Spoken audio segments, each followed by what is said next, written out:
Hey friends, a quick interruption to let you know that we have some very fun events happening that I just don't want you to miss.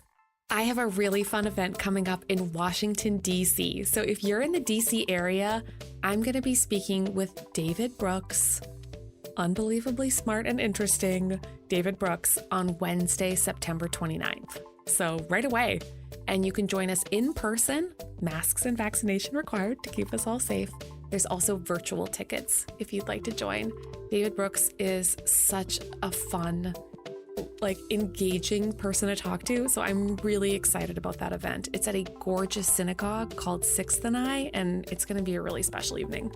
Or if you're in my hometown of Durham, North Carolina, I'm going to be having an event with the indomitable Kelly Corrigan. You might remember her as a previous guest on the podcast, and Professor Tressie McMillan Cotton.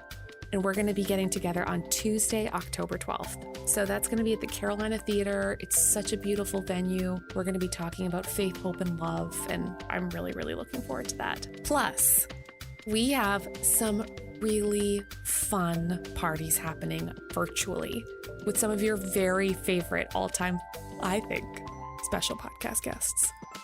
I'm going to be doing something with Anne Lamott. I'm going to be doing something with Jen Hatmaker, with Samantha Irby, and Lori Gottlieb. Holy cow. Those are all separate conversations, so you can join us. They're going to be coming up lickety-split. So what are you waiting for? Come join us. Come visit katebowler.com/booktour to learn more and to register. That's katebowler.com/booktour. And I really hope to see you there. I'm Kate Bowler, and this is Everything Happens. When I was little, I was absolutely unable to adapt to my circumstances. If all the children were ghosts that year for Halloween, I dressed up as an enormous pair of corduroy pants with just my eyeballs sticking out the front, which was disconcerting. And then another year, I was a Spanish dancer, but also a lamp. It helped that my sister volunteered to be Socrates. If the kids were listening to Motley Crue, I was singing along to the soundtrack of the Sweatin' to the Oldies album. You remember the old aerobics series starring Richard Simmons? It's absolutely my jam. I worked out to that videotape for years and still have the ability to aerobicize a strong grapevine right, grapevine left at any time. It sounds low-key adorable now, but none of it was particularly charming because I just could not figure out how to move in sync with the world. I was unadaptable, which is a nice way of saying awkward. I thought it might be nice, given that the world is especially painful and hard right now, to engender a little love for our tender selves, our awkward selves, our never quite in step selves. C.S. Lewis, the famous writer and theologian, had something to say about the importance of overcoming that embarrassment for our humanity. He wrote, "I sometimes think that shame, mere awkward, senseless shame, does as much toward preventing good acts and straightforward happiness as any of our vices can do." Which is to say, sometimes embarrassment about being a human might stand in the way of a lot of good. So let's create a little gentleness for our awkward selves, our in-pain selves, our out-of-step selves, our misunderstood selves. And let's do it with the person that all my friends agree is the kindest person they know. Tony Hale is an Emmy award-winning actor and comedian. You will know him and love him as Buster Bluth from Arrested Development, or Gary Walsh from Veep, or Forky from Toy Story 4, or from his newest show, which I watch religiously with my son, The Mysterious Benedict Society, where he plays both Mr. Benedict and his evil twin. You can watch it on Disney Plus and contemplate all the truth of unlikely and awkward heroes. Tony, I'm so grateful to be doing this with you today. Thank you so much. Thanks for having me. What's that first story you told? I made the joke earlier of like, hey, do you want me to read it? And you, haha, we were laughing. And then as I heard it, I was like, I actually could read that, and it would match my life. Like, I think it would be pretty close to home. So now that you know what kind of kid I was, what kind of kid were you? I like when you said, obviously the awkward, shame powers a lot of things. Well, first of all, I grew up in the South, so I was not a kid of sports. I was not gifted in that area. So I went into the theater, and I just in high school I just wanted to be liked by everybody. I just wanted attention and to be liked, and I kind of became all things to all people, whatever, to get the attention. Yeah. You see how something like that, which starts off pretty sad, it's not the most healthy picture, but then it kind of grows into being used for, I guess good in a career. So that's kind of cool. Yeah. The ability to be all kinds of different people. All kinds of different Do you look back on any of them and you're like, that one in particular never landed?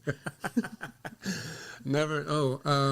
I'm sure, but I think I was so probably arrogant. I was like, this is landing. Yeah, they're gonna need more. Oh yeah.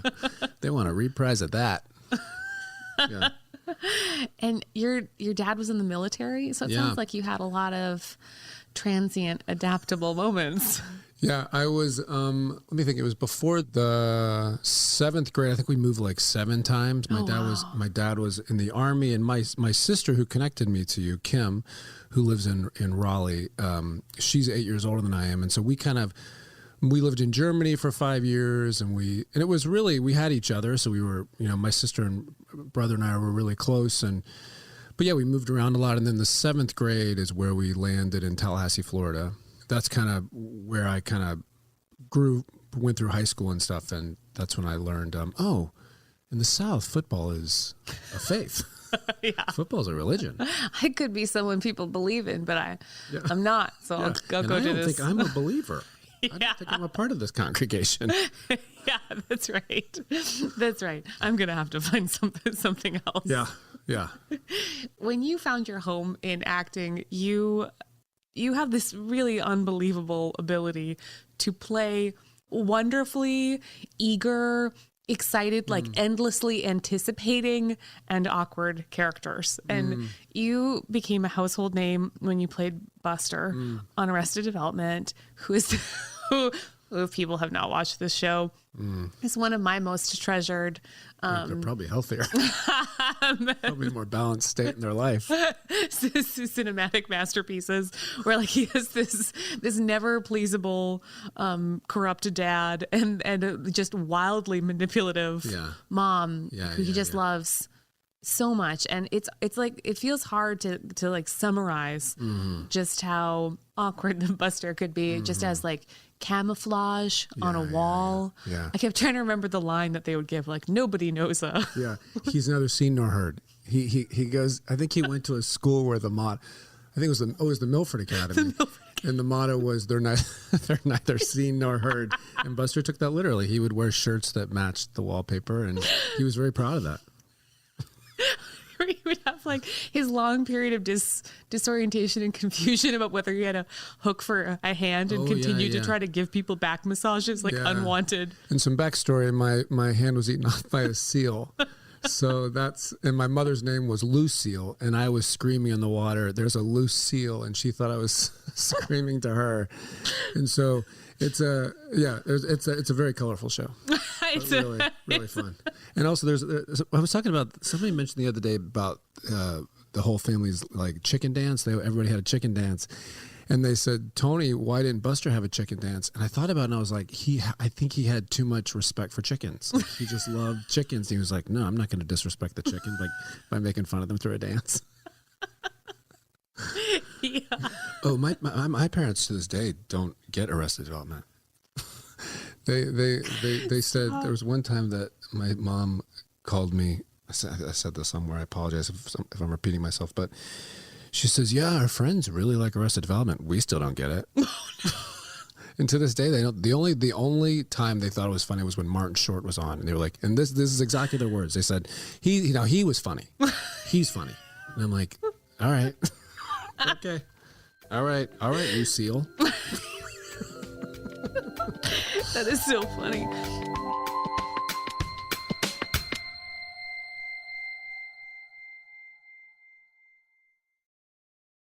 I don't mean just to be sort of endlessly existential about Buster, but like when I watch him, I just wonder if he's like naming some kind of longing in us when we watch him continue to almost express an emotion, desperately hover on the edge of circumstances. Yeah. I mean, so many things I loved about Buster, but I remember going up to Mitch Hurwitz, who was the creator of the show, and I said, I asked a very actory question. I said, what does Buster want in life? And he goes, I think all he wants is safety. That's all he wanted. So if you look at Buster's physicality, he was always in the state of defense. Like he would have his hands back here, and he was always waiting for somebody to attack. And he was just constantly afraid and in the state of fear. And he had obviously this incredibly codependent relationship and dysfunctional relationship with his mother, and which, let me tell you right now, there's I think it was the 4th or 5th season where there's a picture of the dysfunction that so perfectly matches their relationship where Jessica Walter, who recently passed away, she was a brilliant actress and she played Lucille. She was on house arrest and she couldn't smoke. And so she asked Buster to inhale the smoke from her mouth like a baby bird and then exhale the smoke outside on the patio. And I remember watching that episode and I was like, my God, that is such a picture of codependent dysfunction, just beyond. Yeah. I think, he elicits so much compassion, when you watch him. Just, I used to play house with my sister and the girls down the road, and my sister always used to play these characters that were very much like Buster, that were very concerned for their safety. And her character couldn't get a lot of development because she was always wearing a life jacket and had a bike helmet and was under the pool table. And so you could involve, whatever her name was, only if you chose to be in the pool room. But the rest of the time, she was going to have to make She's like, I hear you, but I'm going to be safe. I'm going to need to hear it. I can see it. Yeah. Buster, he didn't really, because everybody said, he was very fearful, but he was very selfish. He just really cared about himself, just his safety. It was a very love-hate relationship with the mother, but he was terrified. And it was just, everybody else could die. He was like, but I'm going to keep my life jacket on, I think I obviously don't know much about acting. My sense is from others that you develop a lot of empathy for these characters. And given that Buster has these very unlikable qualities, he'll save himself over others, or he'll run screaming from a moment in which people might genuinely need him. How do you go about embodying somebody in which you can sort of love and hate them at the same time? I remember doing this movie years ago. I won't say the name of the movie because I don't think it wasn't that great. It wasn't that great of a movie. Was it? Now I need to know. I'll tell you on the side. Battleship. It was Battleship. It was me and Rihanna. No, it was me, but I was playing a character who was kind of a douchebag and manipulative and kind of a player. And I just remember thinking, I just hate people like this. I really can't stand people like this. And I went to this acting coach named Diana Castle here in LA, and she says, Tony, you have to realize that those things are inside of you. And when I woke up to the fact of going, God, she's right, because the fact is I've been manipulative in my day. I've had moments of being a douchebag. I've had moments of being a bit of a player in my past. I'm not proud of, and it's the more that you see that in myself, the more that I'm bringing myself to the character rather than playing an idea of a character. Because I think if you're playing an idea of the character, there's plenty of people that can play an idea, but if you bring it out of yourself, nobody else, not only can nobody else do that, but that to me is the most authentic version of playing it. And so carrying that over into life, you take an evil character or think of somebody that we all can't stand or whatever. Yeah. And I think about traits about that person. I can't say it, but if I'm honest, those are in myself. And even though I might not want to have lunch with that person, it might actually build a little bit of compassion for that person if I can see myself in it. Yeah. That reminds me something that Malcolm Gladwell said. Him and I think a lot. It's I give him a lot tomato, of advice. Tomato. Did he say it or did I say it? We have so many conversations. I feel that way about Jesus. I'm like, who said? Love Malcolm, was Hale. That me? Oh my God, one and the same. But Malcolm Gladwell was saying that there was some kind of dissociation we have about other people's motives. In his book, Talking to Strangers, and we were just kind of unpacking it together, and I was like, well, then what does that mean when we meet someone who is other, like they have? And he said, well, apparently it means that we are much more likely to attribute really flat and narrow causality to their behavior, but like rich and nuanced. Of course. You know, but I didn't mean to say it like that. Or I actually had 5 reasons for not picking you up yesterday. Or Yeah. But it really is true. Like when you can stop looking at it as an other. Yeah. I've had moments like that. I don't know, there's a connection. And you mentioned, we were talking about Buster, and looking back on that was my very first gig. Because I'd done many commercials before, and that sounds arrogant. Yeah. I had done commercials before in New York. Yeah. And then I got that gig, and I had never been on a studio lot. I didn't know anything about anything with Hollywood. I was very overwhelmed. And thank God I wasn't playing a confident character, because I don't think I could have done it. I was very overwhelmed myself. Yeah. And so it kind of I naturally connected to Buster. I think I was in kind of my own state of paralysis. And so that was definitely an easy connection, but many times you have to find that it might take a little work to find the similarity in yourself. I normally talk to people who are like nurses or like a psychologist or something. Sure. But I did have doing good in the world. I'm just describing my insecurity about asking you questions about acting right now. You don't typically talk to narcissistic people that just want more attention? Oh, that's weird. You don't talk to people who sell themselves for a living? Oh God, it's so much fun. I can't wait to see how many hits we get on our posts. Oh, okay. Because fame is so fulfilling. Fame is its own reward. Wait, is that the saying? Fame is not empty at all. So I don't know if this is true or not, but I remember something that the indomitable Alan Alda said about he first started imagining. He was explaining to me that like when we imagine actors as playing roles, like a highbrow form of pretending, it took him a while to start believing that he wasn't just, an actor playing his own roles, but that he was getting better and better at identifying the other roles in his regular life that people were playing, like cranky dad, tired mom. I play the role frequently of grateful cancer patient. And then he became really invested in trying to teach people improv skills, because he thought it would make us more, especially doctors, actually, and healthcare providers. He has this amazing institute where he uses actors to teach healthcare professionals. But I liked the idea that in recognizing the roles that we play, that it might make us a little bit more nimble with the empathy that you're describing. I love that. I love Alan Alda, but I love that. And also, there's also something to be said about we're all kind of playing a game.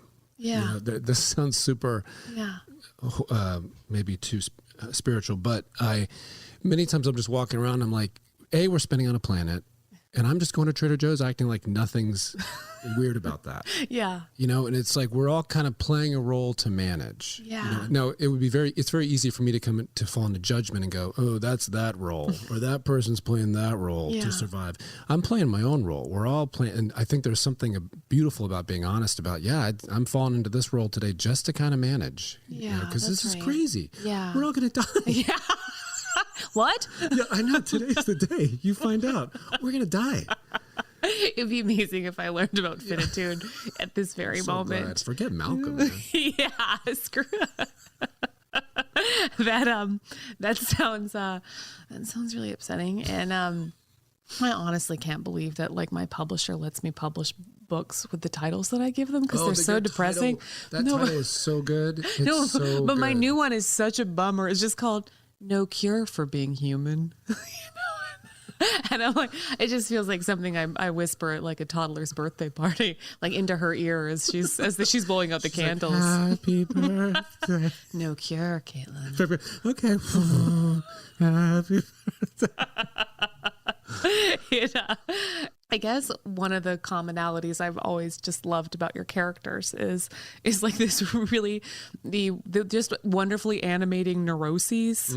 And I mean, even in the new role of Mr. Benedict, which is just, it's such a lovely, compassionate look at how our like our little unlikely kids know and remember the truth and are able to like see through the especially the like the intense feeling of endless anxiety. I just love it. But all your characters are these sort of heat-seeking missiles of anxiety and overstimulation.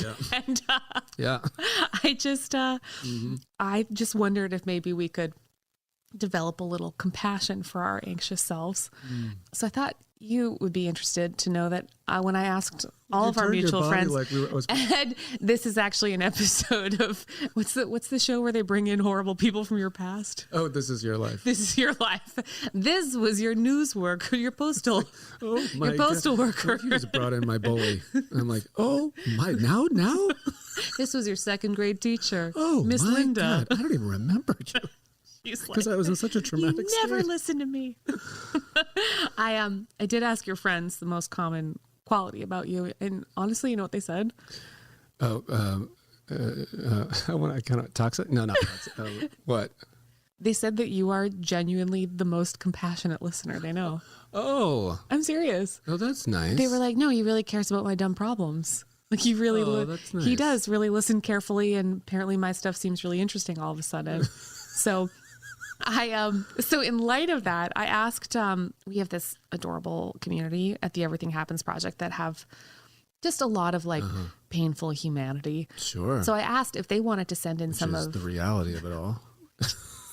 which is, no, we're not running. We are tripping down those stairs. So I asked them, I thought maybe we could give them a little bit of reassurance, but I asked if they wouldn't mind sending in some of their most awkward human moments. Sure. And I thought maybe we could give them a little freedom to be a little less burdened Sure, totally. by our collective absurdity. I love it. I asked if some people sent in some voice memos, and if I can figure out how to play them, then we could hypothetically listen to them. Sure. All right, let's see what I can. A few years ago, when I was working at a church, I went to take my sweatshirt off and accidentally also pulled off my shirt. There I stood in only my bra with my male coworker in the room. It took me a few minutes to untangle my shirt from my sweatshirt because I was kind of stressed about the whole thing, so I just kept standing there in my bra. My poor coworker thought it was safe to turn around, but I was still not redressed. I've never seen him so awkward before. My favorite is like, and yet I was still not redressed. Oh, thanks for sharing. That's really, oh man. I love a good, especially like purity church story where you're like, I'm so sorry to show you my body, Adam and Eve style. I'm sorry that. Well, by the way, I think the last time I freely took off my shirt was maybe 5 years old. Like, I think that's, I mean, people, if like at pool parties, like, let's jump in. I'm like, go for it. I'm not taking my shirt off. You first. Yeah, exactly. I'm going to hit CrossFit for about 5 years before I do something like that. It's amazing the nonverbal, and not that story, but if you're really, because we all need that community in our life that we're really honest with. Yeah. And you pick those people because they don't have that reaction, because those people that have had that reaction where you're so very honest, and you can even non-verbally see them go, oh. Yeah. You know, it's like, oh. It's like, whoa. Man, you got to really, it's not just words. You got to like calm your face when you're hearing some truth. Yeah. You got to tell your face to tell me it's okay. Yeah. Because it's like, if it's especially if it's highly sensitive material, that you gotta be careful. I can always tell when people are scared of me because of my, I guess, like my cancer situation. But I can tell when they're afraid that I will say something that makes them feel sad, and there's just kind of a natural like, So I think that's partly why I love people who kind of are scary, is because they're never scared of me. Yeah. And then I get to feel safe. Especially when you were in the thick of it too. Yeah. Did people just kind of not, just try to every which way to not discuss what you were going through? I mean, they either went right for it, which was, I mean, a lot of attempts to be loving. Yeah, there was a lot of that. Yeah. I know you have a lot of experience with Pentecostals as well. Yeah. So you know that it can get really it's intense. Yeah. Yeah. And some of that I always experience as love. Like, thank you for having hope for me. Thank you for, not being, I don't know, I work in a mainline context, like, Methodists, Episcopalians, Presbyterians, and sometimes their faith is so polite that I was always felt like they were a little bit more worried about feeling embarrassed than they were about necessarily kind of getting in the mix. That's interesting because I think, that's a really good point. And I think I'm guilty of this myself. I think many times in my life, I've been more afraid of the community rather than what God would like. Yeah. Saying I was much more afraid of the community than I was of God. Yeah. You know? Yeah. And so it put me in this kind of defensive state rather than just, this is everything about me is my faith. Yeah. And you've, engendered an incredible community, right? Of you seek out other Christians who are in acting to live some.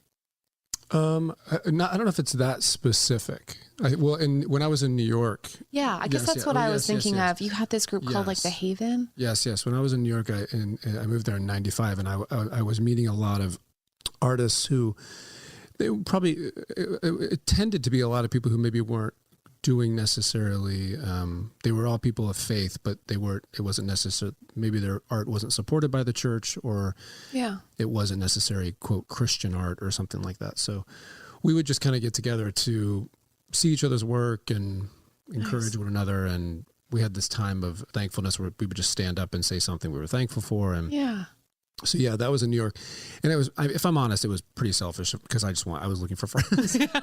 Please. If you're a Christian, you have to be my friend. Yeah. We're all Christians here. I know. Here, though, I have a lot of friends who their faith is important to them, not necessarily directed towards just finding kind of people.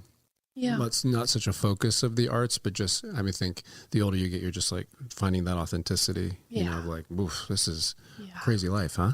Yeah. Yeah. That's right. You don't mind getting in the deep end with me. Yeah. Oh, that made me think of one of my favorite movies is Lars and the Real Girl. Did you ever see it? Yes, that is one of my favorite movies as well. And I think it is such a beautiful picture of community because for those of you who don't know, I love that I've never had a podcast, but I kind of feel like I have one right now for a second. Welcome in, invisible listener. Thank you. Come on in. But Ryan Gosling plays this character that falls in love with a blow-up doll.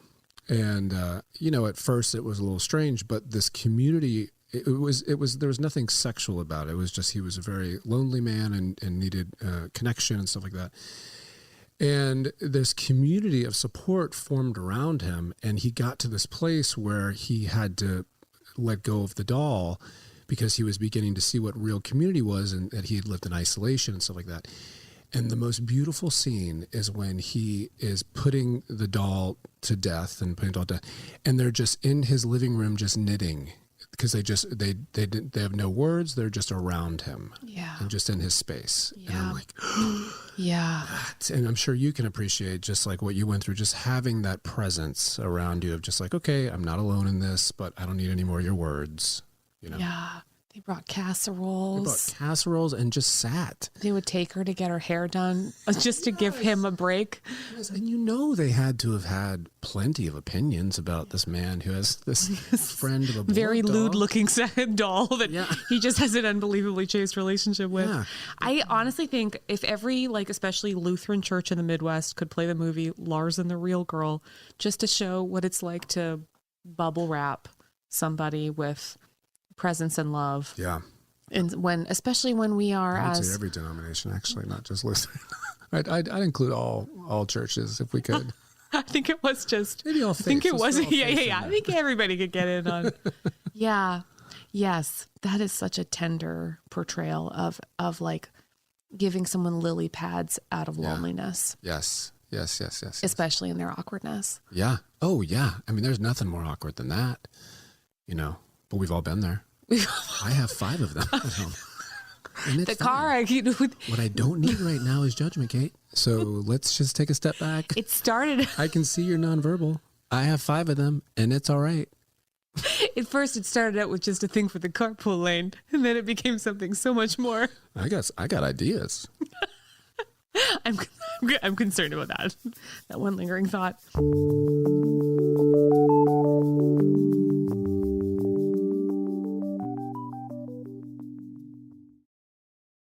My sister, who is a massive, almost stalker level fan of yours. What's her name? Amy. Hey, Amy. Nice to meet you, Amy. I wish you were here to share Durham's toffee with me Like that Kate sweetly gave me. Instead of Kate. I wish you were You here. were here instead. Amy. I wish. Can I say that out loud? She does look almost the exact. Oh, really? It's eerie. Mm-hmm. Yeah. She wrote this really sweet thing. She said, My sister beat me up when I was 5. And today's the day I'd like to share the trauma in front of this mutual idol. Oh, this is the first time I've read this, Amy. That would be really dark, and I would cut it out in editing. Be like, you can't tell people how I really am. She said, disability is such a reliable source of awkwardness because there's a gap between what you can deliver and what people expect. And she was trying to explain what it's like when she has ADHD and she can't, she was like trying to make new friends at a church, but she struggles so much with names just kind of slipping out of her memory. So she said, so I designed this pin, which I actually wear. And it's this super cute thing of a goldfish. And it just says, hi, I have trouble remembering names. I hope we can still be friends. Oh, that's Which really sweet. Feels like the cutest thing in the world. I also love that it's just good for her putting out a really sweet picture to focus on and not focusing on the fact that she can't remember names. Because I need that distraction. If I meet someone that I've met 10 times before and I can't remember their name, I would love a distraction like that. Look at this goldfish. Don't look at me. Don't look at me. Don't look at me. All right, here's another one from Cameron. So my freshman year of college, there was this girl that I had a massive crush on, and every time I saw her, I got nervous and didn't know what to say, but figured, well, why not conquer that fear? So it was her birthday, and I went to go wish her a happy birthday, and when she said thank you, I was thinking of either saying you're welcome or no problem, but in the moment, of course, me being all clumsy and awkward, had actually combined the two phrases and said, no, welcome, your problem. So it was extremely awkward. She didn't really know what to say. I didn't really know what to say. And I just kind of walked away. And that was the last conversation that we ever had. Oh, man. That's great. That's great. No, thank you, your problem. By the way, that needs to be in a script, too. Oh, hey, no thank you, your problem. Yeah. Okay. Okay, yeah. I didn't just say that. Okay. My mom used to have that problem as a professor at the School of Music at the University of Manitoba, where they had to sign up for these little courses between semesters, and they were called inter-session courses. Oh, gosh. So just right away, everybody's asking for intercourse. Constant. Sure. And my mom is just managing orientation, and she's like, oh, Brad, please. Also, think about it. Just who's writing this stuff? Just take a step back and just think about it. Now I'm coming off super judgmental to that person. Come on, nobody does that. I can't relate to you. You know what I did today, actually? And I think this is just me. I was coming out of the bathroom, and I was reaching for something, and my nose is so big, I hit it on the door jam coming out of the bathroom.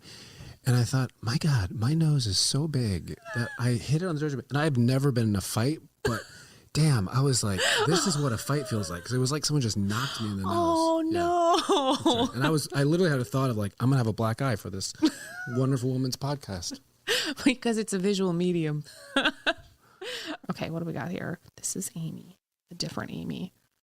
How about that day, that Saturday, when my daughter and I spent an entire day meandering around our town, only to end up at a high-end boutique with a white glossy floor, only to ask the sales clerk to help us with something, only to feel the presence of something around my feet, only to realize it was my underwear that had been riding on me on my brown skirt with static cling the entire day.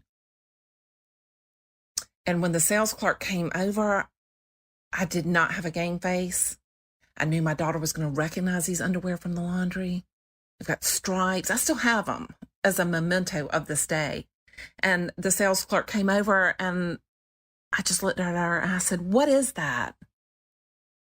I don't know how I thought I was going to pull this off. And she looked down and she said, I don't know, but I'll get it. And I said, no, don't. It's my underwear. She told on herself at the end. So it was obviously another pair of underwear than what she had on? Yeah, I think I doubt that it came off and then went on the outside. That's where I got confused. I was like, how are you walking if it's... Okay, I got it. Yeah, I think it was bonus underwear. Got it. Don't Again, you? that dialect, man, brings me back. And I tell you, I walked into that store and I thought that was glossy floors. And I thought, what is that? And that person came up to me and said, what is that? And I said, that's my underwear. I love it. I could listen to it all day long. In the show that that just came out, the Mysterious Benedict Society, when I watch it with my kid, and what I feel like he's getting out of it. How old is your? He's 7. Oh. With like wide fish eyes, just lots of learning that's happening at all times, an acute sense of. And he's watching these little kids are like going into a dangerous scenario, and they've all been unliked for most of their little lives. Yeah. And they're able to see something that other people don't see. Mm-hmm. What I so appreciate, and I apologize again if people have heard this, but not that anybody listens to what I talk about. I don't know, who cares? But I love that those kids who are on the outskirts, they didn't have these magical superpowers, that their superpower was his empathy, her creativity, his intelligence. Like those, and after this year we've had, those are superpowers. Like that is, and for a kid to see that and go, hey, I actually have that superpower, even though I might not have what the Umbrella Activity Academy, it's not to whatever that, but it's like, that is a real superpower. Yeah. The way that you allow us to embrace the friction of our humanity so that we all feel like we can join the club of acceptable people in the world is, I think, one of your great spiritual and comedic gifts. That's very nice. And I feel really lucky that we got to do this today. Me too. Thank you for having me. Thanks, Tony. You're the best. I love it. Do you know what I always like to say to people is what I always want to hear is it's going to be okay. Yeah. Don't you love hearing that? Yeah. And it's like, even though life is going to go crazy, I think there's a lot of assurance for going, it's going to be okay. Just keep walking. Yeah. Oh, I like to say that. Yeah. I think your podcast is the place to say it. Yeah. Just even to me. Thanks for saying that. It's going to be crazy, but it's going to be okay.